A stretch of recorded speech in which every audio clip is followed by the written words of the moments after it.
मैया कन्हैया भरल बारे देख रे समी मोर डूबा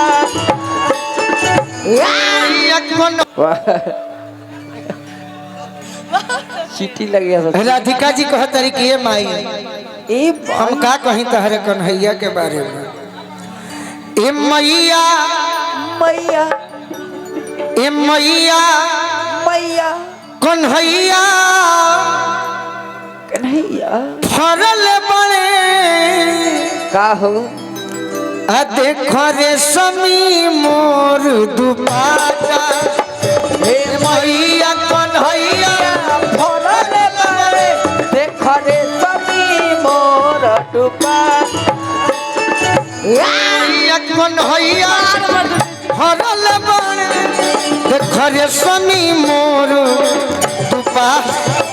हे मैया कन्हैया भरल देख रे समी मोर डूबा देख रे समी मोर दुपाटा हो देख रे समी मोर दुपाटा। देख रे समी मोर डूबा देख रे समी मोर डूबा देख रे समी मोर दुपाटा हो देख रे समी मोर दुपाटा। देख रे समी मोर डूबा देख रे समी मोर ए छोटे बाबा रंग खेल खाती रंग खेल खाती वृंदावन में धैले रहुअन मोर गाता हो। रंग खेल खाती वृंदावन में भये रहुअन मोर गाता हो। वृंदावन में भये रहुअन मोर गाता हो।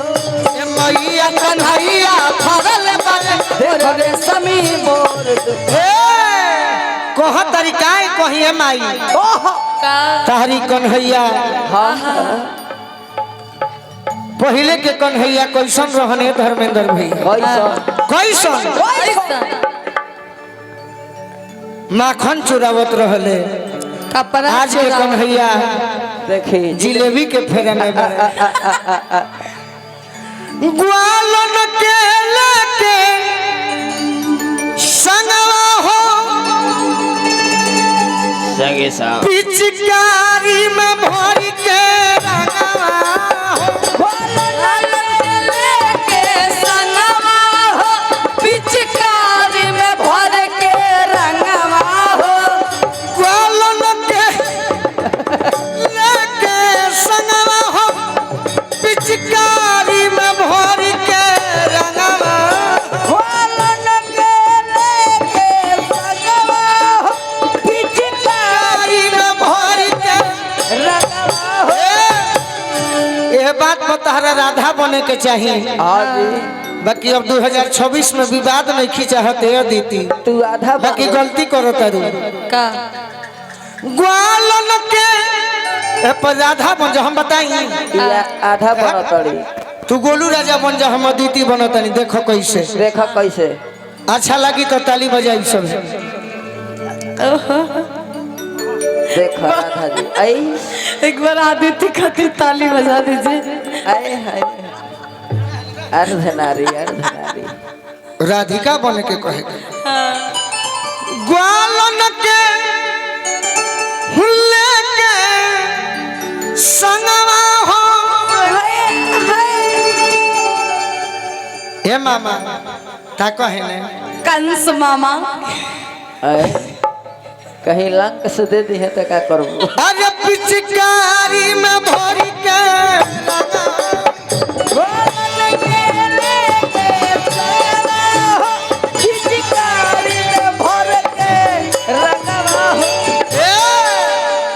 निरल जनिर मोही ए गोलू राजा एक गोलू राजा अदिति हम हैं। अच्छा आप आदित्य हैं ना। निरल जनिर मोही का कहिए माई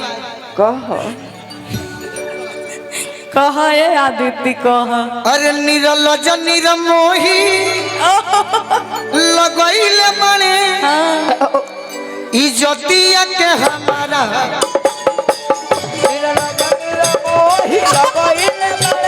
क्या बात है हमारा हे मैया कन्हैया फरले बाड़े देखले सभी मोर दुकाना हे मैया कन्हैया फरले बाड़े देखले होय रे अच्छा लगल है कि तो तनी ताली बजा दे भाई। आज भजन में बानी। हाँ जी एह मंच के मर्यादा रखो तनी। सही बात संग दिलऊ सीतम गरु बारे बड़ी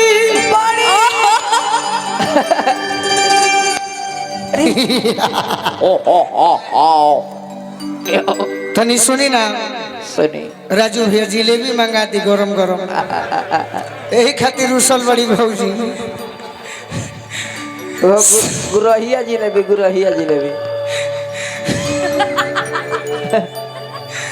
संग दिलऊ सीतम गरु बारे बड़ी ओहो सतावे लगोलू सोरहो घड़ी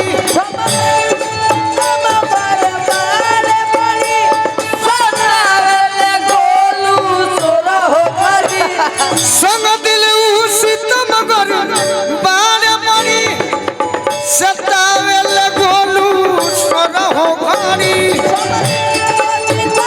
चाली है एगो गवा दीजिएगा ई ओरहन बुझेलू हाँ मतलब ताना देना शिकायत ओरहन माने कंप्लेन शिकायत हाँ जी ई ओरहन बाउन का हेने राधा बनजो है राधा बना अरे रोहन के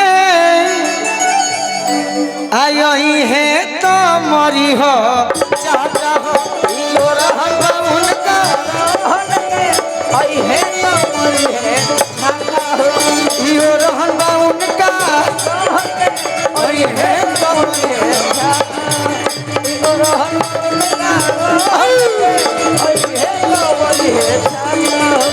मैया कन्हैया